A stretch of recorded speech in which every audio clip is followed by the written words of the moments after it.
Welcome back to my official YouTube channel. This is Gaurav Ayaan, and today is a very special show for all of us, not for me, for my team also. We have been joined by Soban and Lucas also. So today's very special show for us because we have been joined by none other than Jarrod Kimber. So we all know about him. If you don't know about him, I definitely will mention it. He's a cricket analyst. Okay, he's a YouTuber. He's a filmmaker also. And other thing we don't know about him, he will definitely mention when he starts speaking about his journey. So Jarrod Kimber, welcome back to my show. Oh, no worries. Thanks for having me. He's also an So experiment. thank. Yeah, True. and Lucas and Soban as already has joined in my show. Thank you for joining us. Yeah. Ask about yeah, Jarrod. I want to ask about your journey first. How your love start with the cricket?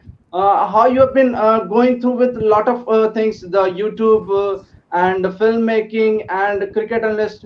I want to know about your journey. So go ahead with that, sir. Oh, we'll be here for an hour if I just have to explain my journey. But I grew up in a cricket family. I was watching my father play at either a week and a half old or 2.5 weeks old, depending on who's telling the story. And everyone in my family was involved in cricket. I was very old. I was probably, I don't know, maybe 10 or 11 when I realized that not everyone was just going and playing cricket all weekend. So yeah, I got involved with the game very early on, well before I cared about Australian cricket or even Victorian cricket. It was really, for me, cricket was about playing cricket and going and watching people play at my local club. So that was basically how I got into the game. And then yeah, the writing and everything that's come from the writing essentially happened because I was a filmmaker in Melbourne at the time, and we would get some work and then we wouldn't get any work.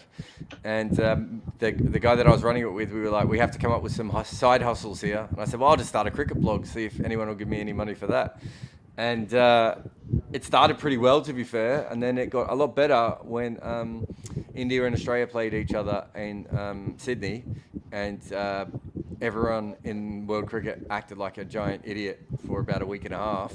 And I made fun of all those people, and it turned out that that was a very good way of showing independence, was making fun of both sides and the journalists and the cricket boards and everyone involved. And from there, my cricket blog went massive, and that led to working. And then I've done everything except for play, really, at the professional level at this point. And it's been a very fun ride.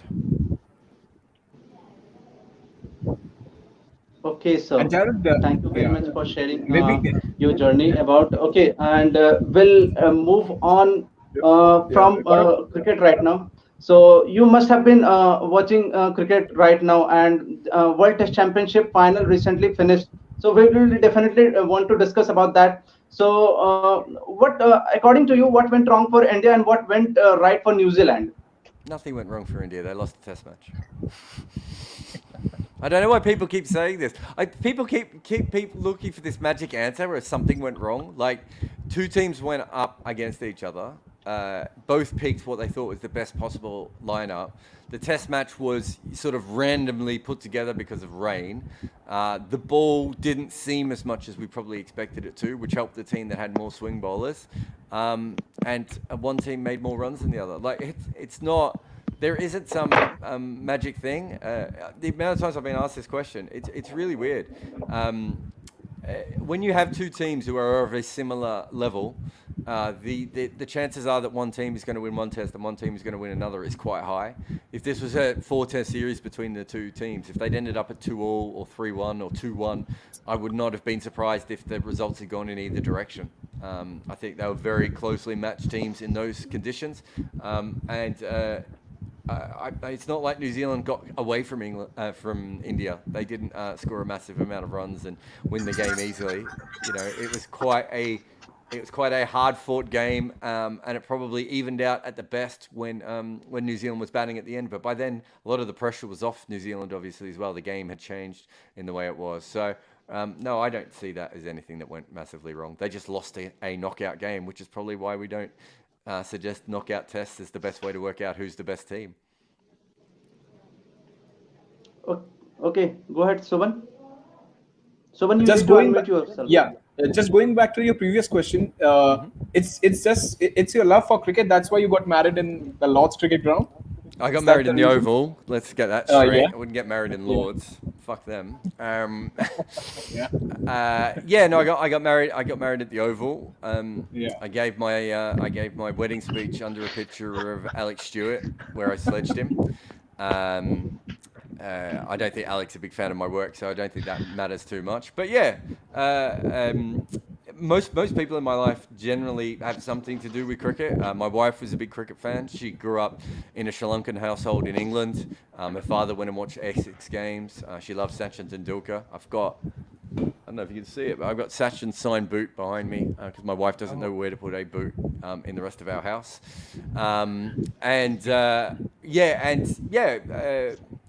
Cricket has given me incredible opportunities. I always wanted to make, feature films, and I got to make a huge documentary through cricket. So it's every level of my life. It's from keeping me out of trouble when I was a kid to keeping me sane when I was in my 20s, through to giving me a profession in my 30s and 40s. It's always been there, and it's just.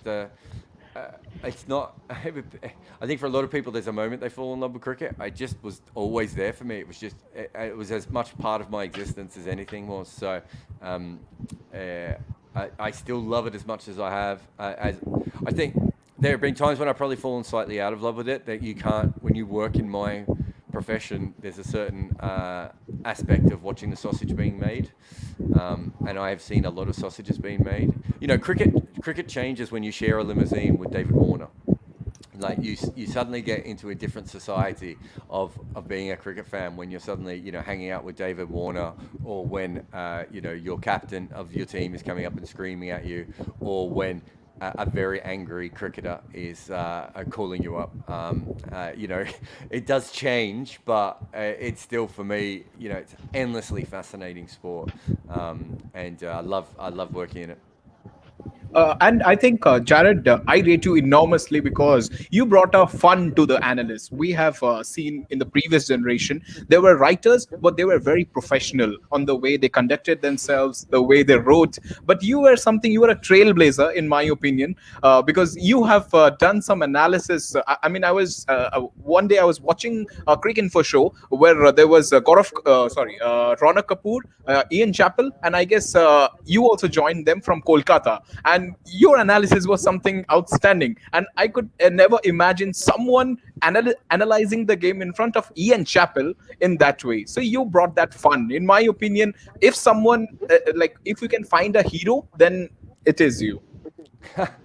Look, because I started as a blog, you got to remember. So my big frustration with cricket writing, and I basically stopped reading a lot of cricket writing at this stage. I listened to the radio and I watched a lot of TV, but I'd stopped reading a lot because it wasn't written for people like me. It was this staid, boring, country-specific thing. Like you read, I think it's one reason that Roebuck is quite well remembered, despite other reasons why he maybe shouldn't be as well remembered, is that Roebuck wrote about cricket. And I think before Roebuck, people were kind of writing about English cricket and Australian cricket and Indian cricket and Zimbabwean cricket. And when I came in, I didn't realize that was a rule. So I just wrote about everyone because I did follow all cricket. I loved Pakistani cricket when I was growing up. Indian cricket through the 90s really captivated me. I loved the Zimbabwean team, all these different things. And it never really occurred to me that was the case. And then writing a blog, I knew how to write a blog, and I didn't specifically know how to write about cricket. So I just wrote about cricket in the same way that when I started Cricket with Balls, I was writing a book. And I just used the same character that I was writing the book in to write the blog, because I was just like, well, that's easier for me. I don't have to like differentiate. I could just do the same thing. And I think because I was completely free and could do whatever I want, it probably brought a completely different side of things out, where, me as a failed stand-up comedian and me as a person who'd written a bunch of sitcoms, and I just wrote about cricket in a completely different way. partly because I hadn't really read anything on cricket in 8 years, and so I didn't know any of the rules, and so I knew how to write screenplays. And I knew how to write, treatments for movies and things like that. And I just brought that across. And realistically, I think at the time it probably put a lot of people off because some of the stuff on Cricket with Balls was absolutely nuts. But the actual level of analysis, quite quickly, I was doing analysis in a way that no one else in the cricket industry was. It's just that I didn't even know that at the time. That was something I only found out when people started hiring me. And then, someone like Ian Chappell and,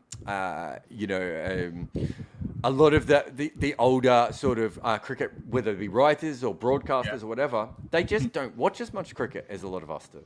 And, that's because they're old and they've got other things to do. And some of them, there are a lot of great cricketers who don't even like the sport that much. And that's not having a go at them. They were accidentally good at it. And, a lot of them would rather be golfers or basketballers or footballers, and so what you realize is, it's like, when they used to make fun of Mike Hussey for being Mr. Cricket. And it's just like, what you mean? He likes to watch cricket? Is that what you're saying? He enjoys the thing that he's good at and he wants to read up on it and find out more about it and develop. That's such a weird thing to do because I think in basketball and football, there are heaps of those sorts of guys and they're not made out to be nerds. And in cricket, we have this way about it. And I suppose that through all that, I sort of became the king cricket nerd at a certain point. And, now, luckily, there are lots of king cricket nerds out there. But plus a very good website called King Cricket, which you should all go and visit. But I think that sort of became my role. And it's very, I think, when I'm on with, Ian Chappell or Mark Nicholas or Darren Goff or whoever, Ian Bishop, whoever I'm working with, they might disagree with me, but I think they probably have a lot of trouble arguing with the general facts because I've probably researched the topic more than they have. I've probably talked to more people than they have, and I watch more cricket than most people who work in cricket. I mean, that's my kind of thing. And so some of them don't respect it because I didn't play the international game, and I don't really give a shit about that. That's fine. That's their opinion, and they're more than welcome to their incorrect opinions when they have them. And I just continually try and do the work. And when I'm wrong on something, I try and go and learn more about it so I can become more right about it. And if a player comes up to me and goes, what you said here, I can understand what you're saying, but you haven't factored that in. That's great.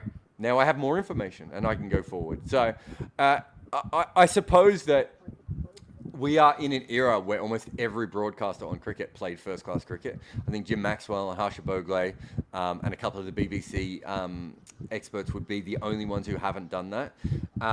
And realistically, we are at a stage where you go on Twitter now and there'll be some random Indian kid with 12 followers who's done a complete look at R. Ashwin's bowling action and different deliveries, and you're just like, well, with all due respect to Ian Bishop, who I think is a great cricket brain and does a lot of work, he ain't out there doing that, is he? Simon Doull isn't out there doing that. Ian Chappell isn't out there doing that. So there's a lot of us who are spending a lot of time looking at things, learning, trying to get better, trying to know more about the sport, trying to move it forward. The fact that I can't face a ball at over 75 miles an hour without getting clean bowled, which is maybe 72 miles an hour, if we're being honest, is what held me back as a cricketer. But that doesn't mean that I can't continue to learn and also aggregate the information that other cricketers know and that they don't always know how to share because they're not great at writing and broadcasting and all those other things. Jarrod, the way the transition happened in Australia, before it was Channel 9 and they had a monopoly, then you must have read the article from Jeff Lemon, just it was like criticizing the commentators, and it happened. It suddenly, now we have seen Pat Howard, Mark Waugh, and different types of different kind of anchors. Is the same going to happen in India? Do you think BCCI will also allow that thing where non-cricketers will be given a chance to commentate in the commentary box? It's a very good question. I think Harsha lives in perpetual fear of being cancelled from commentary and sometimes from Twitter as well. And I know that there are other people in that sort of situation who do that, and they worry a little bit about what they say at all times. Look, it's very tough. And, commentating on Indian cricket, some of the major companies had sounded me out, and I think they were a little bit worried that I would just say what I say on air, which is probably true. To be fair, I probably would say something I shouldn't say and Yeah. would upset a bunch of people. And you can sort of do that on Cricket Info, even though it has a big fan base, because the people there are cricket fans. The people watching cricket in India are not necessarily cricket fans. They are sometimes they're entertainment fans. Sometimes they're watching it because it's a family event. The IPL is, you know, a Bollywood event as much as it is a cricket event, right? And so they're trying to get box office. The other thing is that, and I've talked to a lot of TV producers about this. The people who run TV studios just want famous ex-cricketers to commentate. You know, they don't want. I mean, I really respect guys like Trent Copeland and Simon Hughes and some Pommy and Bangwer and these sorts of guys who have managed to make a career out of other things in cricket. No one can remember. Can anyone actually remember like Pommy and Bangwer bowling? Like, No. I watched him bowl and I don't really remember that much of his career. Simon Hughes, obviously, you know, a county cricketer most of his career. Trent Copeland, a handful of tests. Their ability to be able to break through that system is, to me, as interesting as watching Jim Maxwell or Harsha Bhogle or those sorts of people. But fundamentally, I think that there is going to be a reckoning with sports commentary around the world where there's going to be probably more independent voices being able to commentate coming through. But I don't know if that's necessarily going to break through in Indian cricket at the moment because the BCCI are deciding who commentates. So that breakthrough might come through on radio or even online radio commentary, which is, I suppose, has already happened to a certain degree. But yeah, it's a broken industry, cricket media. You have a handful of people who hire people right across the industry. They're usually got pressure put on them. And we have a lot of very, very bad commentators. I mean, Ian Botham was a very, very bad commentator for a very, very long time. Bad captain as well. And paid a lot of money to be so. And he isn't in the top 30 worst commentators who got regular work during that era. And so it is not an ideal situation when you are deciding that the person who has to be good at this has to be this famous to enter. I think that is a very, very bad way of doing it. Whereas looking for people who are great broadcasters and training them how to be great broadcasters, which is the other huge problem I would have with the way that cricket is commentating. There's no point hiring someone if you don't actually give them the skills to be successful. So many commentators come in for like 1 or 2 series and you never see them again. Yeah, and that's because no one even looks after them. And it's like these people are set up to fail, and the ones who don't fail are either too big to fail or they work it out on the run, like someone like Trent Copeland did. Yeah. Like as an Indian, even I love Akash Chopra, Sanjay Manjrekar. But these people in India, if I talk in a group of friends and I say Sanjay Manjrekar is my favorite commentator, the 9 of them will attack me. They will say, no, you are wrong. Yeah. But I love their analysis, their objectivity towards commentary. And these people in the online, they get bashed a lot because they have not played that much amount of cricket. That's why I feel that I feel more renowned names are. That's why they're in the commentary box. Yeah, I think.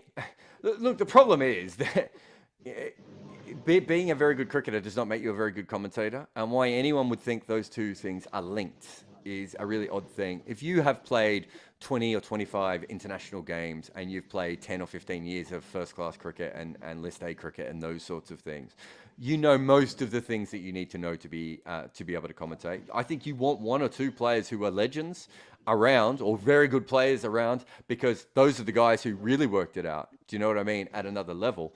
But realistically, what you want is people who are brilliant at communicating. What you want is people who understand how to entertain people. What you want is those sorts of things. And I think that as a general rule, that has not been what cricket commentary has been about for a very, very long time. And, you know, we've had terrible examples of cricket commentary. And really, I think a lot of it is a failure of the people who are hiring the producers to really understand what goes into a good cricket broadcast. And I think in American sports, the sort of preparation that they make their commentators go through compared to what happens in cricket, it's chalk and cheese. And you can tell who the better commentators are by the amount of research they've done just by listening to them on air. It's quite a simple thing. And before Cricinfo and CricBuzz and Cricket Twitter and social media, commentators got away with a lot because we didn't know these things. We couldn't go and find this information. It's like now you say something stupid and in 2 seconds, it's just like, well, I can look that up. I know that's fundamentally not true, what you've just said. Okay. And Jarrod, my next question is to you that what will be your suggestion to save Test cricket, and will World Test Championship tournament will help to save Test cricket? Yeah, I mean, the saving test cricket conversation is you almost have to reframe the conversation. We've never had more people watching Test cricket than we do now, right? Test cricket has probably never made more money than it does now. It's never been played by more teams than it does now. It's never been stronger in the women's game than it has been, over the last year or so. When you just how many women's cricket fans are out there demanding Test cricket? What needs to happen is it needs to be turned into a correct league, and the current league structure is obviously imperfect and was designed to be imperfect, and it's a bit of a silly structure, but it's a step in the right direction to basically make money off Test cricket. When I talked to TV executives back 5-6 years ago, they thought they were getting Test cricket at an absolute steal. They couldn't believe how little they had to pay for it, considering that they had the ability to show 5 days of sports broadcasting with a returning audience over 7 hours a day. And they were like, it's just not run correctly, so we can buy it for whatever we want. If you were overnight to sell all test matches in one package, you would make so much more money for test cricket. There are obviously simple ways to fix the game going forward. And to be fair, the ICC understand this. It's just that the backwards nature of cricket means that the ICC don't really run cricket. It's not really run by anyone, especially test cricket. And so it just sort of bumbles around, and occasionally we try and put band-aids over things. And the World Test Championship is a band-aid that we hope eventually will heal the overall problem. And then one day will actually, it'll end up being a strength for cricket. But we're a long way away from that at the moment. Okay, and will day-night test match help to save the test cricket? Because you see most in every tour, the one day-night test matches definitely happens. So will that help? Yeah, I mean, essentially, it's weird how much people in cricket have sort of fought this off and not understood it. But on a very basic understanding, if you look at how TV advertisers pay, they pay a lot more money for primetime TV than they do for daytime TV. Right? There aren't that many big, famous daytime TV shows. There are a lot of big, famous primetime TV shows, right? The advertising rates are higher. You get more viewers. It's a no-brainer. It won't work in all environments because of the due factor. I think that's very fair. I think there are parts of England where it's probably not going to be, no one's going to want to be playing at 9 or 10 o'clock at night at certain times of the year. I think that's also fair. But as a general rule, you were talking about $1 billion change in Test cricket, moving it to day-night games. And I did some research on this a couple of years ago. There's no way that $5 million was spent on the pink balls. There's no way that probably $2 million was spent on the pink balls. In all truth, they probably spent less than $1 million between Cricket Australia, the ICC, and the MCC on researching and developing the pink ball. And it could be the biggest thing to change Test cricket. It could completely change it. And let's be really, really honest. The only reason we never played Test cricket under lights back in the 1800s was because we didn't have lights. It's not because we thought it wasn't a pure form of the game. We just didn't have the technology to be able to do it, and the early light systems that we wanted to play cricket under were not professional enough.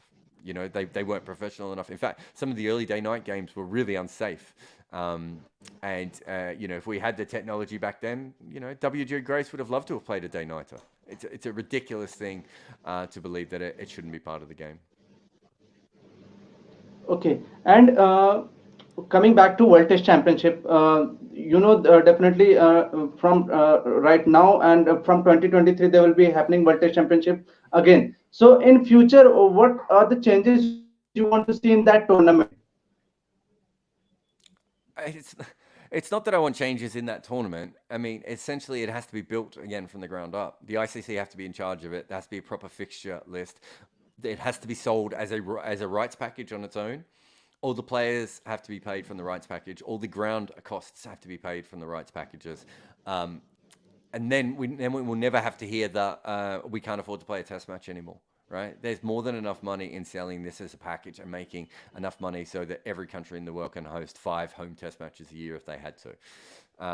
there's no reason not to do that. So that it's not so much that I would change anything directly with the World Test Championship. It's that I would allow tests to be run by the ICC correctly, and you can still have bilateral tests outside of that. You can still pay your players more out of your pot if you want. But every player who plays Test cricket should be getting a proper professional wage to play the game, male and female, and there is more than enough money in the TV rights to be able to make this happen. It's just that no one has really tried to do that yet.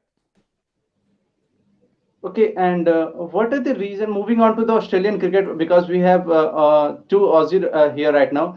So my question is to what is the reason behind Australian cricket downfall right now? Because we have seen that Australia lost the two back-to-back series in their home. So what is the reason behind that? And is domestic cricket is the main reason? Because we don't able to see too many exciting talents right now coming through the Australian rank. So what your thought about it? So when you say they lost two series back to back, what series? Yeah, now from India. Yeah, well, that's not two series back to back. That's two series a couple of years apart. There is cricket outside of Australia or India played. I know it's hard for us to tell, especially with us being Australians and Indians, that there is other cricket being played. Well, India's a really good side, so that's why I asked about the back-to-back comment, because essentially, I would say India's the best all-round cricket team in the world at the moment. I think they have the best bowling attack, and they probably equal. Their batting is probably equal to New Zealand, if not even slightly better. So I don't think it's a big kick in the teeth to lose two Test series to India, even if they probably shouldn't have lost the second one. I thought they were thoroughly outplayed in the first one. Second one, they probably should have won. They probably made some key tactical problems there. But essentially, they can't bat, mate. That's where it comes in. You can win Test series without being able to bat. You can't win Test series consistently without being able to bat. And they quite clearly can't bat. I still think that, they were ranked number one not that long ago. They're not a terrible side, but they don't have many top quality Test players, batters available to them. They've got, they've got a bunch of flawed players that they've tried multiple times. They've got a bunch of young players who I think they have high hopes for, but probably have maybe one has a technical flaw and the other one obviously has had mental health problems and concussion problems. But they need one or two young players to come through and really take that advantage. But their bowling attack is still ridiculous. Let's be honest. It's still a phenomenal bowling attack. I still think Billy Stanlake could be the best bowler in the world if he ever learns to actually hit a line and a length. I don't think we've ever seen a combination of someone that tall, that fast, even close, anything close to that. So it's not that they're not providing talent. It's just that talent isn't always coming through completely correctly. But teams have dips as well. We never really account for that. But I think Australia's been going through a batting dip probably long enough now, other than a couple of guys carrying them, that there is probably key concerns with maybe the way they are developing batting talent in the country. I think that's probably a fair question. If you were working in talent development in Cricket Australia at the moment, you'd be thinking, it's not that our under-19s or our age group cricket looks particularly weak, so how come these guys aren't developing? And is that something that we're doing wrong? Are we not helping them out? Or is it just dumb luck? I think that probably from Mark Cosgrove through to Will Pekoski, we've lost a lot of really players, I think, who have incredible talent who just haven't made consistent runs. And there has to be something to that needs to be looked at far deeper. Okay, Lucas, you want to ask something? Is we've seen in Australia, because of AFL, soccer, rugby, that we can't play on true pitches. I think Sydney and Brisbane are the only true pitches in Australia. Does that affect, in your opinion, would that affect the batsmen growing up, the guys at Sheffield Shield level, and why we haven't seen that transition as much as we'd want to? It shouldn't, because those pitches are pretty good for batting more often than not, aren't they? The drop-in pitches get more bad press than almost anything else in cricket. I'll tell you what, go back and watch Test matches from Melbourne in the 70s, 80s, and early 90s. Oh my God, was that a bad pitch. The drop-in pitch is far better in Melbourne. I grew up watching Victorian bowlers bowling at 70 mile an hour, dribbling the ball on the ground on the fourth day on some of those Melbourne pitches. They were terrible. So I think that realistically, drop-in pitches shouldn't have had an effect on batting. What they might have done is, and we've seen this with New Zealand, New Zealand used to have green seamers as their domestic pitches and sometimes their international pitches. And New Zealand went to a much more bland test style of pitch for a bunch of different reasons. That actually has improved their overall quality of their cricket. Their batting has got a lot better. For the first time ever, they've got opening batters, which they've never had before. They bat all the way to number 7. I mean, New Zealand batting lineups never used to start till about number 6. And their bowlers have had to develop other skills other than just swinging and nipping the ball around. So you get Neil Wagner, and Kyle Jamieson has like every trick in the book, and Tim Southee is no longer just an outswing bowler. So as a general rule, flat pitches usually help you build up your batting. And also help your bowlers get other skills. So the fact that hasn't happened in Australia might suggest, and I think the Sheffield Shield scores probably back this up, that the Shield pitches have probably been a little bit more friendly towards bowlers. In the 90s, I watched a lot of Sheffield Shield cricket. They used to show it on Optus in the 90s, and obviously I was down at the MCG all the time, or Jollymont, or wherever Victoria played. I just thought that at that stage, the pitches were of a better quality for batting. And having watched, a little bit of the footage from Australia, but also just, going through the scorecards, does feel like over the last few years, I know Tasmania were very specific in having a more bowler-friendly pitch, and I think a few other first-class teams have had that. Perhaps that has played in effect, and I certainly wouldn't argue that. But I think if you want to be good in Test cricket, you have to make your first-class pitches better for batting, because Test pitches are generally better for batting. That's where you need to go, because a Test pitch has to be better for batting because it has to last an extra day, and I think there has to be an allowance for that. And I don't know if New Zealand found out that by accident or whether it was on purpose, but I think that you really want your players. The amount of first-class cricketers I talk to around the world who are just like, Test pitches are so much better to bat on than first-class surfaces, and I think that is not exactly. I don't think that is training people up correctly. And I think that perhaps we've seen the effects of that over the last couple of years, not just in Australia, but maybe around the world, as first-class pitches have been really spicy and Test match pitches have been a little bit flatter. And you've got a lot of guys coming into the game with, nervy dispositions and fragile techniques in a way that have just been exploited by a great crop of bowlers. But a lot of that is just guessing based on looking at the data around the world. Well, I wouldn't mind a couple of bowling-friendly pitches in South Australia, since we only bowled out one team last season. But anyway, well, Adelaide is one of those places that is, has got its own trend, doesn't it? And it's been, incredible in the way the direction that it's gone. But there's no point if you've got one pitch in Adelaide like that, and then you've got some of the pitches that they were putting up in Hobart were just comical, and we've seen that in county cricket as well. Some of the pitches, it is really hard to go from that to playing at the Test level. I think from what I've talked to, and I've talked to a lot of associate cricketers about this, they don't find the step up in the talent of bowlers to be the biggest concern. They just don't have the confidence when they step up, because they aren't used to the ball coming through, and that and that is a huge thing. Now, some of this analysis, obviously, it's hard to tell, because it could just be that we've had a divergence of talent in the world of batting.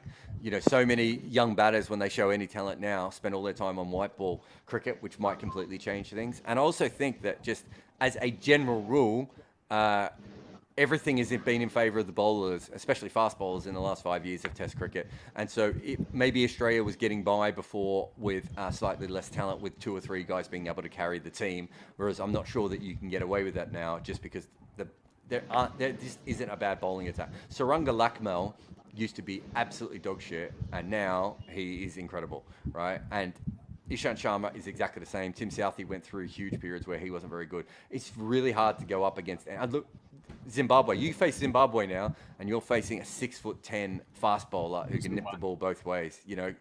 Test cricket the bowling talent is just off the charts at the moment, and maybe Australia has been caught out a little bit by that as well. Well, and I just want to go back to the broadcasting thing. Now, we've seen with Channel 9, in my opinion, they've overreacted to the Steve Smith, David Warner thing, and they've pulled out of their TV rights. We've seen Channel 7 in Australia. want out of their contracts. You know, they're in a pay dispute with Cricket Australia. What do you think holds cricket in Australia for the next broadcast? So if it will even be on free to air TV. Yeah, I mean, obviously, one of the biggest mistakes that Cricket Australia ever made was not accepting the deal from Channel 10, who was a broadcaster absolutely keen on cricket, who had built a new audience for cricket, who had hired a bunch of new voices to commentate on the game, were trying to move it forward, who offered pretty much the same deal that Channel 7 and Foxtel offered. Give or take a few $1,000s, realistically, it was one of the stupidest things that Cricket Australia had done. Channel 7 always only had one foot in the door. I still think that the people working on Channel 7 are desperate to be involved in cricket, and I know some of them were so upset with what Channel 7 was doing, but you can also see how it doesn't fit massively into Channel 7's plan. So it's a huge concern. Living in a country now in the UK where cricket is not on free-to-air TV at the time, all the time, you realise what a huge impact it makes on the game. Domestically, on the game amateurly, on the game, there are. My kid is obsessed with cricket, and he goes to school to talk about the other kids. And some of the other kids are like, "What's cricket?" You should not be in a situation where a sport as big as cricket has managed to fall so far as it has in the UK. And I think Cricket Australia put themselves in that position for no gain. They went with a broadcaster who was touch and go, and I think Channel 7 have done a great job of actually broadcasting the cricket comparatively with everything else. It's just that clearly the people at the top of Channel 7 are just not completely sure on the game, and that's absolutely fine. But that's a huge mistake from Cricket Australia then to ever be involved with that. And cricket boards, I actually like it when cricket boards and broadcasters there's a tension. Because I think that if there's not attention, that means that the two aren't pulling it in the direction they want it to be pulled in, if that makes sense. You really want, when Cricket Australia got upset with Channel 9, that was a really good moment for cricket in Australia, because up until that point, Cricket Australia would never speak out about Channel 9. They wouldn't do anything. And suddenly, then you get a really bland broadcast that doesn't really help the game. You want the TV companies to try and make it as entertaining as possible, and you want the cricket broadcast to make it. You want the cricket boards to make it as cricket dependent and so it's helpful to grow the game as possible. There should be a tension there. When there's a friendship there, that's when I start to worry a bit more. Jarrod, do you think New Zealand did a great thing by moving from Sky to Spark, which is an OTT platform? Yeah, I don't know much about Spark. I mean, the interesting thing with New Zealand is they changed their two broadcasters, didn't they? They also went away from their radio broadcast. I would think that there's a risk involved in going to two different broadcasters. I haven't seen as much of the Spark broadcast yet to make I've seen enough of Channel 7 to go, I think Channel 7's probably undermanned and they may be not spending as much money on their broadcast as they should be. But I think that they did a lot of good things with Channel 7. I think Foxtel did a lot of good things. I heard a lot of bad things about Spark, but I didn't see enough of it to make a really big thing. But yeah, I think that you really want to... I think it's a bit like the US presidency thing. If you find a really good broadcaster for cricket, you want to stay with them forever. But perhaps the best thing possible is that every 4 years you shake things up a little bit so that you can get new voices and a new perspective on the game. But that also risks going away from a good broadcaster to another one. But as someone who's worked on both sides of cricket, cricket broadcasting is a really fascinating medium. Because you have the pay TV subscribers who are basically trying to just deal with people like us, people watching this YouTube, and then you have the free-to-air people who are trying to get your grandma who's got a couple of hours free on a Sunday to turn on the TV. It's completely two different markets that you're playing to, and there's a real complication between that. And I think sometimes it works really well, and we've seen other times when it's worked very poorly.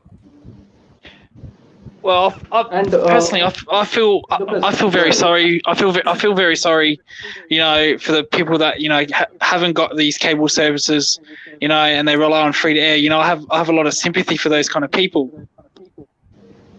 Yeah, I mean, look, I came from a poor working class family in Australia. We couldn't afford cable TV. you know, when cricket went to Foxtel and Optus, so when I watched it at Optus, I had to ride my bike to the other side of my suburb because a mate had Optus because we couldn't afford it. And luckily for me, he was cricket obsessive as well, and we could watch it. Not everyone even has friends like that, right? Yeah, And you yeah. know, I remember in England, someone saying, a guy saying to me, my dad took me to the game, and if that was good enough for me, that's good enough for the next generation. I was like, yeah, well, I grew up with a bunch of kids. I lived in the outer suburbs of Melbourne, and the kids I played with, their parents were Greek and Irish and Turkish and Albanian and Yugoslavian and all these different nationalities. Their parents didn't even know what cricket was. They learnt about cricket from watching it on the TV. And they watched it on the TV a couple of times. Then a friend of theirs was playing in a club, and they asked if they could come along one day, and it happens. And I grew up with a whole generation. If you look at the Australian cricket, if you look at the surnames, you have Di Venuto, and you have Katic, Kasparov. and you have Stark and Fraser and Kasparov. Kasparov. There's heaps of them. There's so many guys out there with diverse backgrounds where their families didn't know anything about cricket. And Australian cricket cut through, in part because the team was really successful, in part because Channel 7 was one of 4 channels. So Channel 9 was one of 4 channels, and there wasn't much to watch in the summer. And the other channels played off against it because they were just like, there's no point putting on a good movie tonight. There's a one-dayer on. But there was that part of it, and if you keep putting hurdles to how people can find cricket, you end up with a very middle-class cricket environment. And I think we've already seen the worst part of that. That's how we ended up with the ICC. That's how we ended up with the MCC deciding on everything. That's how we ended up with a male game rather than a female game. That's how we ended up with 6 test nations for the first 80 odd years of this sport, right? Because it was run like a gentleman's club. And realistically, that's why Argentina aren't a powerhouse in cricket today when they should be. That's why Ireland aren't a bigger deal in cricket today. That's why the USA disappeared as a cricket nation. We have lost incredible cricket nations by being backwards with our sport. We don't need to do that anymore. Now, what we really want to do is get the sport out to as many people as possible. And I know the other side of the argument is pay TV can sometimes pay more, and that money can be used to develop stuff. I just think that flooding the TV, the radio, the streaming platforms with cricket is a better way of getting young kids involved in cricket than making sure their parents have enough money to be able to pay for it. And for me, I don't know if I'd be in this situation if I'd grown up with cricket behind a paywall in Australia at the same way. And so I look at my background, and I look at a bunch of kids around the world who weren't even lucky enough to have the sort of privileged Australian background that I did. And I just think, stop making it hard for them. Let's make cricket easier to find and easier to fall in love with, not harder. Yeah. And Jarrod, just talking about a little bit about New Zealand cricket. New Zealand have done extremely well at home, overseas as well. But the only thing that is evading them is beating Australia in Australia. Do you think with the addition of Kyle Jamieson, now New Zealand is in a position to challenge Australia in Australia? Because for them, it's the pinnacle. If they beat Australia, then they will be bigger than the All Blacks. Well, they won't be bigger than the All Blacks. Let's be fair. They'll give the All Blacks maybe a black eye one day is best they could do. Look, they've beaten Australia before. It hasn't massively changed what cricket is in New Zealand. I think this World Test Championship, hopefully, they've been the last 2 World Cup finals as well. There's certainly an upswing of New Zealand cricket. Kyle Jamieson's really interesting because of all the places in the world that should be used to bounce. It should be Australian cricket. Outside of maybe the West Indies in the 80s, I would have thought that Australia was probably one of the earlier countries to work out that very tall bowlers were very handy. And that's conditions-based, isn't it? Bruce Reid and Glenn McGrath and those sorts of sort of beanpole guys.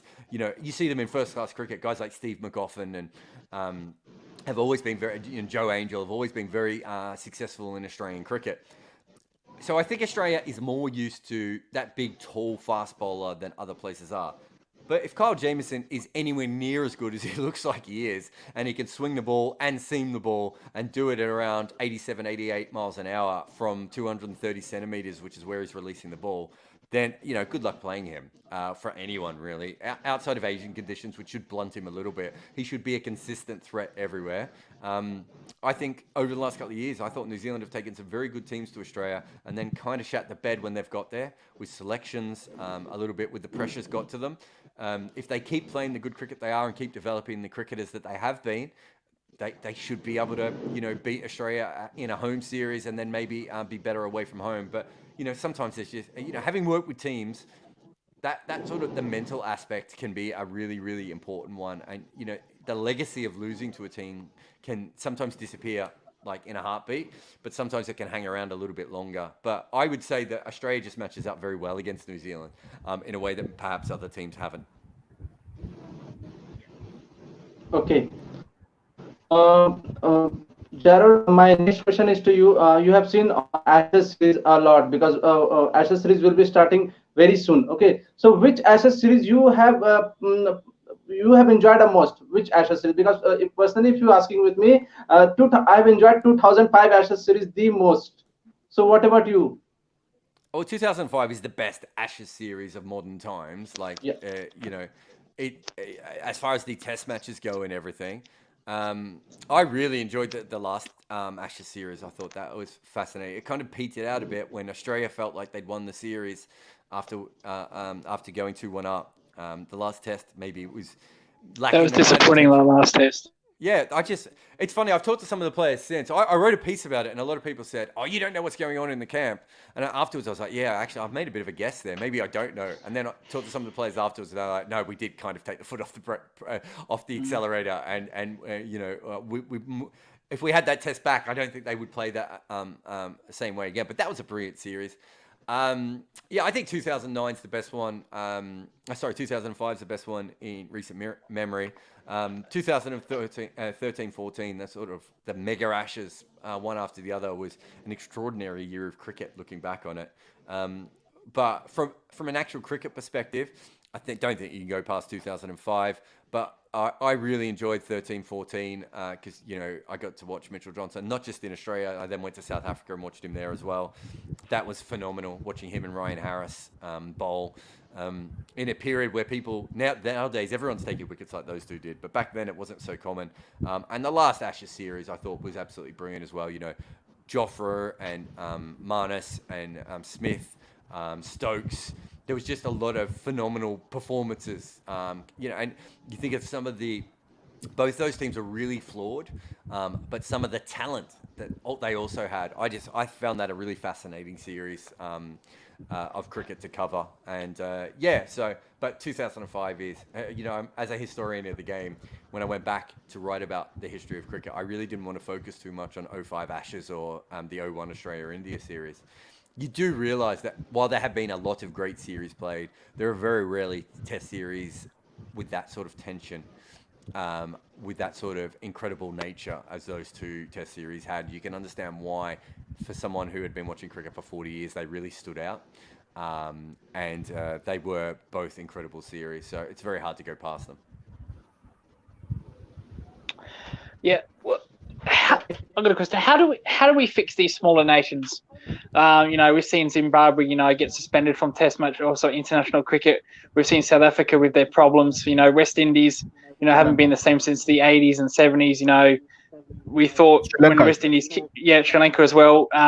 Pakistan are getting a little bit better. We thought West Indies were getting better, but they seem to bring back their T20 players for their Test team. How do we fix these smaller nations in Test match cricket? Yeah, I mean, I think one thing we have to understand is we haven't really ever had an era where everyone has been professional until now. Mm. So in the 90s, if you look at it, the first real professional cricket team was the West Indies. And it's really random, but it happened because of county cricket and it happened because of the Kerry Packer series, right? Yeah. They basically became professional. They weren't professional at home, but they became professional. They were the first team to put fitness first, right? Just little things like that. They were really well skilled because of English cricket and because of Packer. They were playing for their money in a way that kind of you didn't really have to do that much if you were a test quality player. You probably didn't have to push at that point, whereas those guys had to push because they knew that the money could be turned off. Then the first cricket culture that was professional was Australia, and that happens through Aussie rules football really as much as anything into the 90s. It bleeds in. The Academy of Sport is obviously a big part of that as well. Those two things sort of come together, and then Australia completely dominate. And you come out of that, and we now have the first era where we have professional cricket. And the problem is that is a have or have not era, right? the best cricketer in the world, as we know, could come from Afghanistan. But we also know that Australia didn't just dominate cricket because they had the best cricketer in the world. They dominated cricket because they got the most out of Matt Hayden, who looked like a busted flush when he first played. They got the most out of Justin Langer, who failed when he first played. They got the best out of Damien Martin, who failed, right, and disappeared. And that was because they had a professional structure. And they Even Steve Smith failed at his early career. yeah, exactly. Right? Joe Root was dropped by England as well, wrongly, but it happened, right? Yeah. When you have a professional structure to go back to in first-class cricket, you don't go as far away. When you disappear into the Pakistani first-class structure, or the West Indies almost don't have a first-class structure, right? It is very hard to stay up. And then you've just got the basic things of the sports science and the analysis and the fitness and the diet and all those sorts of things available to you. There is no way, essentially, to overcome those sorts of things unless the cricket team in question makes a lot of correct decisions. So we just saw that with New Zealand, yeah? Now, New Zealand did that with very little money and very little resources. They don't make a lot of money from cricket in New Zealand, but they did make a lot of correct decisions. The only way to make more money for the smaller countries is to go back to that idea that I came up with before, which is to start to sell these series as a package and do it that way, and also make money from cricket's not making any money from streaming outside of a couple of countries, right? And yet you have like 100,000 Indian fans in Argentina and in Chile and in Canada watching games, and cricket isn't making the money. So what we really need is we need to take all the organising costs away and all the player costs away from these teams and make it so that all their money is in developing talent, keeping talent on the field and making the right decisions. If we can do that, there's enough money in cricket to be able to do that, then you would be in a position going forward where those teams would be able to do it. But we're always going to have a have and have not situation, the same way that we know that over 20 Euros, Germany's going to do better than Denmark, right? That doesn't mean that Denmark isn't going to have a couple of great moments. It's just, and Denmark's going to find some great players. They're not going to be able to develop the same sort of team culture that Germany can, just because Germany has a shit ton of money, right? And more resources when it comes to people and those sorts of things. That is how top-level sport is going and has been going for a very long time. The professional nature of that means that the most well-funded teams are going to be better and more consistent than other teams. It doesn't mean we won't have a flare-up with New Zealand. We had an incredible flare-up with Sri Lanka in 13-14 when they won the World Cup and beat England in England, and none of us even really paid that much attention to it. And now we're all paying attention that they're dog shit. And it's like, maybe we should have noticed when they were playing good at the same way, and we don't do that. And I think that, that's on us, I think, as cricket fans as well, to be able to be like, actually, this thing, every time I wrote about New Zealand being good, from the first time I wrote about Neil Wagner, which would have been about 2016, 2017, all I had was Indian and Australian fans telling me that New Zealand were dog shit and they'd never get anywhere, right? Maybe some of the bigger teams should have actually paid attention to what New Zealand were doing. Maybe they actually were doing a bunch of good things. And I think that, we have a very Australian, English, Indian dismissive nature to all other cricket teams, and that's been bred into us by the English originally, then England, Australia, and now India as well. And it's nonsense. Like, we should be. It's a magical thing that Sri Lanka have won 2 World Cups. It's an incredible thing what New Zealand have just done. It's an incredible thing that Afghanistan, who is good at 0 other international sports, is good enough to make the World Cup. Incredible that we found a Nepalese leg spinner. Do you know what I mean? We should be building these narratives up, and instead we're like, New Zealand, they got to play in England, and then they can't even beat Australia. We can't say they're the best team. Yeah, at a certain point, you can fuck off with those takes. We should be celebrating cricket, not bringing it down. Jarrod, you talked about the mindset of like after 1980s or 1990s or in 2000 cricket became professional. Do you think there is also a difference in the mindset of the administrators? In my opinion, the developed countries like the Australia, the New Zealand, they would eventually grow. But in the subcontinent where we are the third world countries, do you think where there is money, there is also a lot of corruption which happens in our part of the world? And if you take cricket to Germany or Italy, those developed countries know how to run a sport? Do you think that is the thing? While Afghanistan was growing, but they had a lot of ugliness and a lot of corruption in the board. Bangladesh and India, I think the Indian cricket has gone up because of good infrastructure and the fans. Just the fans are just holding up, or else India would have also struggled. Do you think the Pakistan also the same? Do you think there's a difference there's a cultural difference and a mindset difference between a developed and a developing country? Yeah, firstly, it was you that called all of the Asian countries third world. It wasn't the two white guys. Just in case anyone's in the comments there, I think that's an important thing to put out. Look, I think Indian cricket is probably. I mean, they always say that the BCCI is actually run better than most institutions in India. And to be fair, with my dealings with BCCI, I think that's probably fair. That may not be the case with all the individual cricket boards domestically, although you could make that argument with English cricket. I mean, look what happened with Durham in county cricket, right? Look, Indian cricket has fundamentally different challenges than New Zealand cricket. And Zimbabwean cricket has fundamentally different challenges than the West Indies and Dutch cricket, right? I don't think you can get away from those things. But I would say that even in India, cricket is incredibly professional from where it was. I mean, as you guys might know, they had to sue the national broadcaster in India to get cricket off the national broadcaster, and they used to make the BCCI pay to have cricket on TV in India. Right, we're in a different state here. There is always going to be different challenges. Look at cricket in Pakistan. They've got Wasim Khan, the English-born Pakistani or English-Pakistani administrator, who is having to fight the fact that people don't see him as Pakistani because he grew up in England. Trying to bring in a professional structure, and at the same time Imran Khan's going, yeah, I hear what you're saying, but I don't want to do that. I want to follow what Australia did. And it's like, you can't follow Australia's method in Pakistan.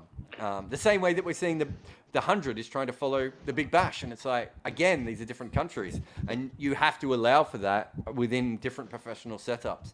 But that said, Indian, Pakistani, Sri Lankan, Bangladesh, these are all, in the last 10 years, so much more professional than they were. They're going to be professional in a different way. There are going to be different challenges.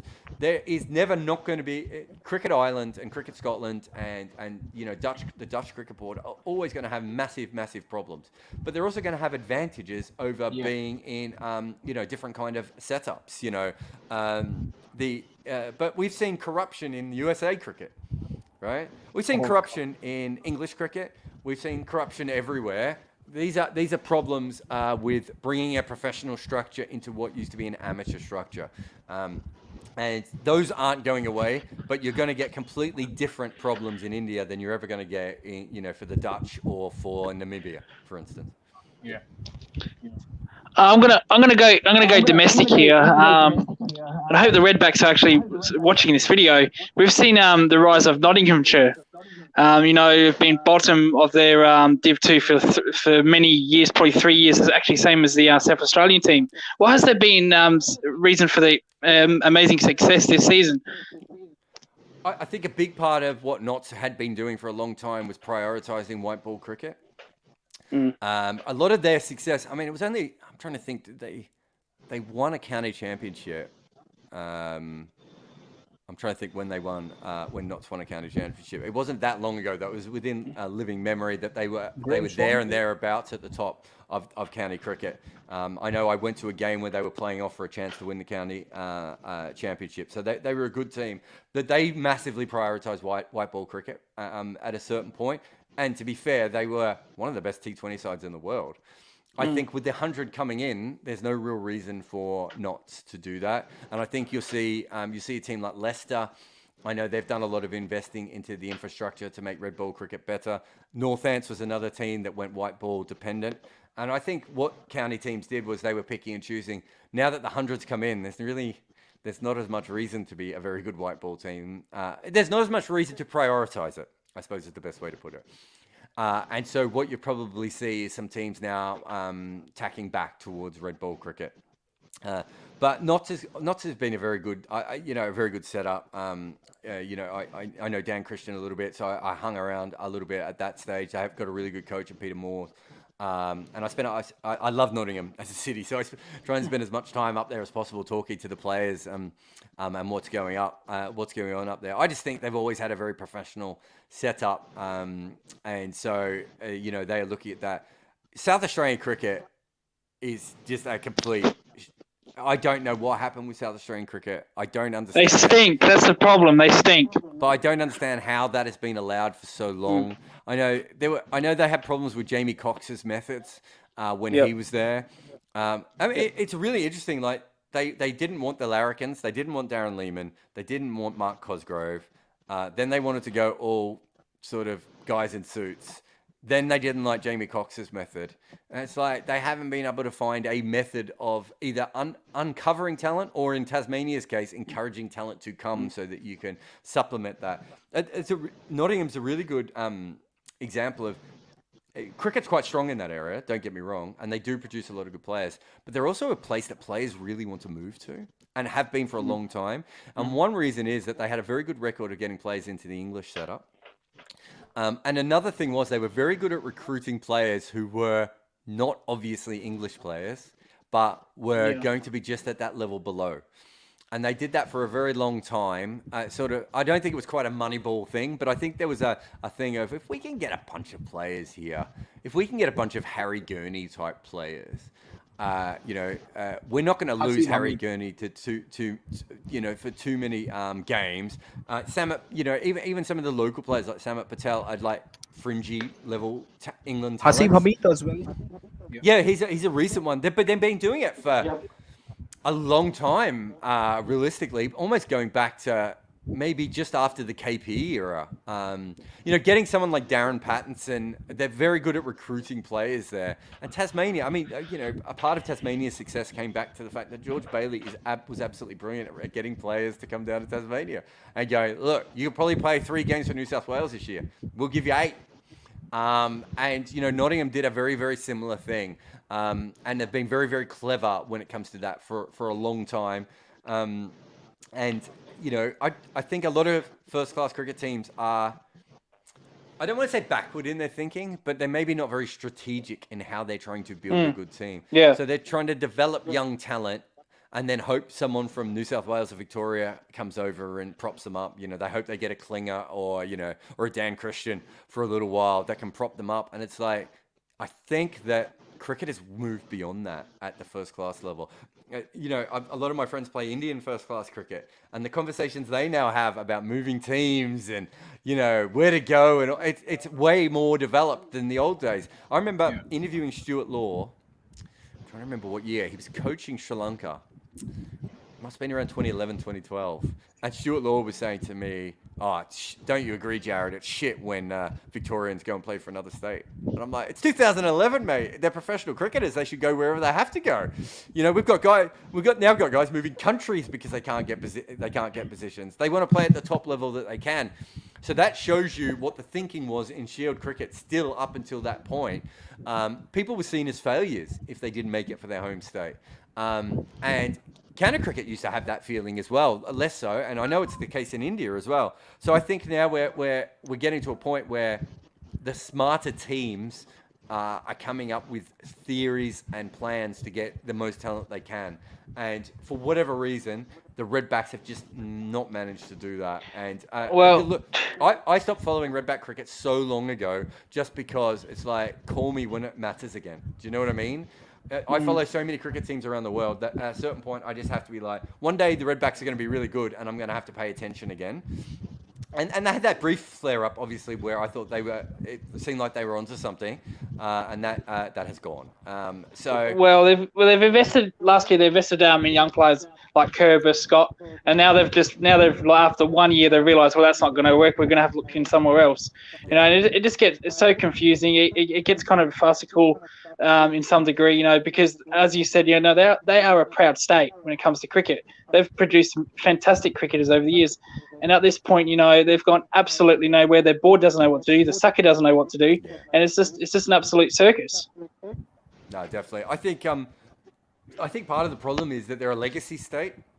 And they're obviously massively involved with Australian cricket early on. And so they might see it as in the way that Western Australia and Tasmania had, and even Queensland had no problem going out and recruiting players ferociously at times. I wonder if South Australia maybe still has that thing of, well, we shouldn't need to do this. We were there at the start. We're a proper team. But we've even seen, I remember times at Victoria. Victoria just went out on big recruitment drives. I remember a couple of times when South Australia has done that. But cricket has changed. What you want is someone like Klinger, who failed at Victoria, ended up becoming such an important figure in South Australian cricket. Absolutely. And I follow associate cricket, right? And people go, oh, Trent Johnston's not from Ireland. And I was just like, you talk to the Irish cricketers. They learned so much from playing with Trent Johnston, right? Who was a failed Australian, sorry, Trent, but, didn't make it to be an Australian cricketer. Trent Johnston changed the cricket culture in cricket. Not just him, heaps of other overseas coaches, overseas players. Peter Boren did a similar thing in New Zealand. That the South African players, no, in New Zealand, in Netherlands, the South African players as well in the Netherlands. When you go back to the history of cricket, have a look. Ryan Ten Dostant, he was one of them. Yeah. But go back to the history of cricket and have a look who played for Australia and South Africa in the first Test matches. It's basically England versus England A, some of those games, all right? That's ridiculous. And we think, we now look at Australia and don't think of it that way. But realistically, cricket culture, it grows in this really weird way. And sometimes when your cricket culture drops off, the best way is to bring in a bunch of people from overseas or from other places to prop that up. And that is not a lesson for South Australian cricket. That's a lesson for cricket in general. You really, really want, Singapore cricket's had this little resurgence because of Tim David and, a bunch of, Indian-born guys, whatever. That won't. If Singapore is still good in 40 years' time, that won't be the case. Because look at Ireland; they got good on on the back of people from all different backgrounds, and then within a generation, they managed to get a bunch of Irish players. Cricket Scotland is a very similar one. Even the Dutch, they're lucky that they keep getting a lot of great South African players, but look at their captain. So, number 11 finger spinner who made his debut for the Dutch when he was about 19, and now he's, one of the more respected associate cricket minds. And also, no longer dances like a penguin as he once did in the middle of Lords, but that's a different story. And Jarrod, even though all people within the Sehwag had in the twilight of his career had to change the state. He moved from Delhi to Haryana. Even Virendra Sehwag did. Think about that, right? He's not just moving to another state. He's taking a lifetime of experiences, knowledge. I'd say training and preparation, maybe less so for him. But do you know what I mean? He's showing people and we don't factor that in. I mean, the one thing that we didn't talk about with the decline of Australian cricket before, you ask any cricketer from that era, the Mark Cosgrove through to the Will Pucovski era, what happened, they will say that second 11 cricket died in Australia when they made it an underage competition, right? And what happened was you weren't playing against a 28-year-old accountant who had done everything he can to get a chance to play for Victoria second 11 or South Australian second 11, and suddenly you were playing against a 19-year-old who had talent, who wasn't, we basically turned what was a great breeding ground for Australian cricketers into an underage competition that didn't work. Playing against experienced cricketers and playing with experienced cricketers is an important thing. As much as fast-tracking youth is and getting the best players in, having that, having those sorts of players, to take this in a different direction. Phoenix Suns have just won the first game of the NBA championship finals today. They've done it with a 36-year-old point guard. He's an incredible player, and he's obviously improved them as a player, but he's basically playing as an on-court coach as well. He's managed to bring up the entire talent level, and we see that again and again in cricket. And we maybe don't understand it as much as we should. Yeah, that's true. My final question is to you before we wrap the show. What is the main reason you see behind England white ball success for so many years right now after 2015 World Cup New Zealand early exit? And the last question is, what is biosecure bubble safe right now? Because we have seen what happened in PSL, what happened in IPL, and currently the 7 players have been fined positive in England. I think 3 England players and other 4 was supporting staff. So is biosecure bubble safe right now? Well, no bubbles have ever been safe. I mean, I think we know that. I think everyone's watched the news enough to know that bubbles aren't safe. We're doing it because cricket's worth a lot of money, and that cricket boards don't want to lose out on the money. That's the only reason we're playing cricket. We're not playing them because they're safe. We're trying to make them safer, but we're not doing it because they're safe. On your question with England, it goes back to everything we've been talking about for the last 20, 25 minutes, really. It doesn't matter if you're talking about South Australia or Nottingham or Northants or Leicester or, any of these teams. If you really think about what you were doing and you plan for it and you're professional in your procedures, you can get really good at it. Australia basically turn up to every World Cup and every T20 World Cup thinking that their talent will win them the event. And it has happened. I mean, I would say 2015, they weren't the most prepared team, but they played it at home, and they had an incredibly talented lineup, and they won. England just spent 4 years completely changing the way they thought about white ball cricket, the way they prepared for white ball cricket, the way they trained for white ball cricket, the way they analysed white ball cricket. And in that time, we probably saw one of the most dominant white ball teams that we have ever seen. They made the final of the World Cup in the World T20, and then they won the World Cup, and they made the semi-finals of the Champions Trophy, which means that even though they only won one trophy, they're in the top 4 teams in 3 successive events. Yes. That is not an accident. These things are not accidents. One-off wins and then disappearing, there's a bit more fluke to that. Things went right for you at a certain point. If you are consistently good, that means you are preparing and you're doing everything that you need to be doing. And that is, if you want a better example of that, Cricket Scotland. Cricket Scotland basically went, the only way to get test status is to be very good at white ball cricket. So we're going to play red ball cricket when we have to, and we're going to continue to do that. But we're going to put all of our money and our investment into white ball cricket. And over the last couple of years, their top 4 is ridiculous. And hopefully you get to see it in a World Cup. But you've got Kyle Kutzer and you've got George Munsey, who he probably could almost be playing in the IPL now. You got Callum McLeod and Richie Barrington. You got someone like Ollie Hares, who no one even knows about, but trust me, I've seen him in practice. He's a ridiculous 6-hitter. And that's not accidental, right? That is because they have been focusing that and preparing on that. And that is how you get good at certain things in cricket. And beforehand, what cricket was it was a bit like the way governments were run. We just waited for someone magical, waited for a magical person to come along, and then they would help us. And hopefully, if we have enough magical people, we'll win. That is no longer how international cricket is run. And if you want to be good, that's what you have to do. Speaking of once off, probably one of the most saddest nations, to do that was Kenya, who made the World Cup semi-final and, have gone absolutely into existence now. What has happened with them for people that don't know? They were stripped of the ICC status, and now they're non-existent. What has happened to that nation that made that semi-final and have done absolutely nothing since? Yeah, they are one of the few countries ever that you would say that the ICC certainly played a role in them disappearing. Probably should have given them test status. Probably should have pushed them further, got them more money. But Kenya and Kenyan cricket completely dropped the ball. They had match-fixing problems. They have regional problems. I don't know how much you know about Kenya, but there's 2 regional cricket bases. Yep. And the infrastructure between the 2 for roads and planes was not particularly good. They didn't have enough money. So that was a problem.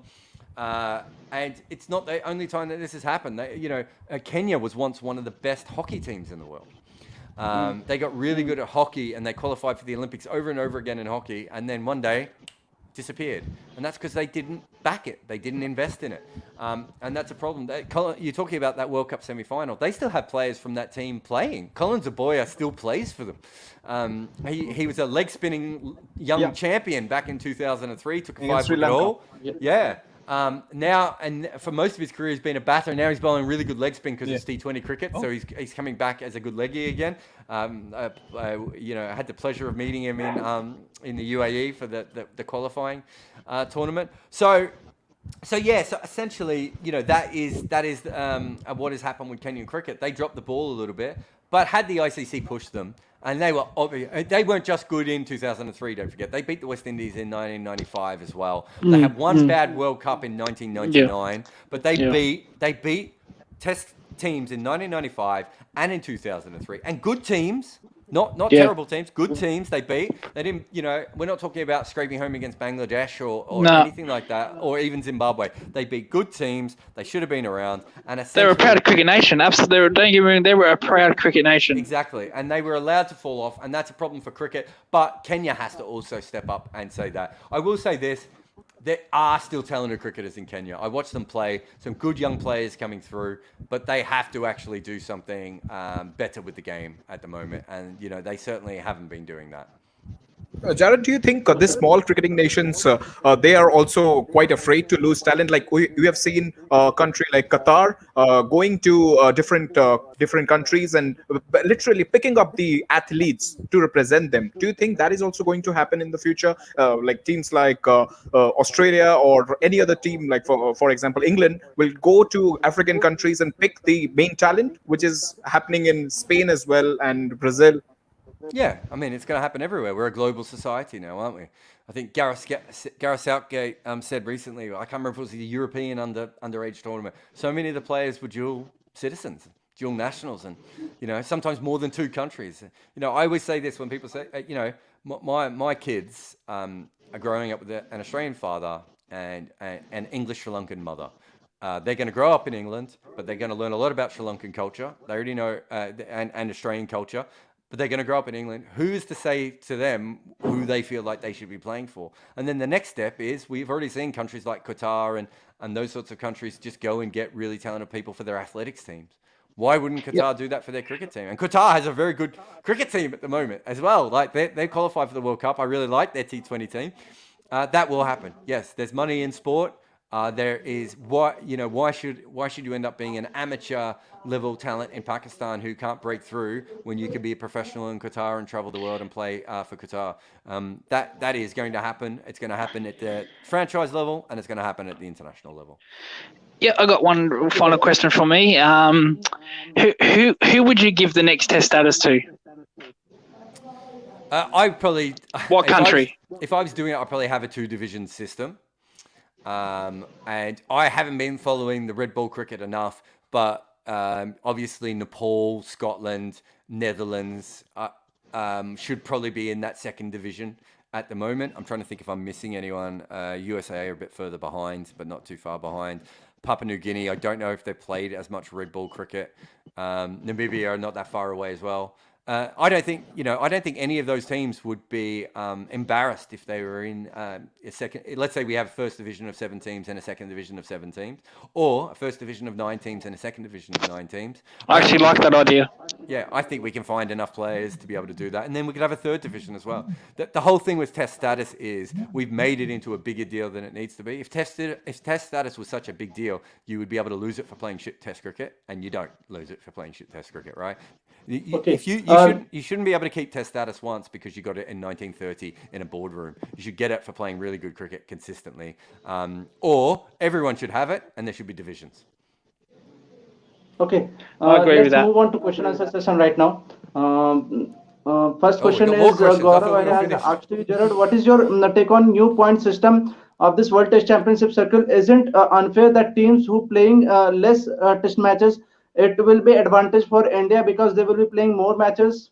That's the question Gaurav has asked to you. Yeah, you don't get more points for playing more test matches. That's divided by the amount of tests that you play. So, I mean, if I was trying to game the system, I'd probably play 12 tests so that I give myself the best chance of having all my players fit and available for each test.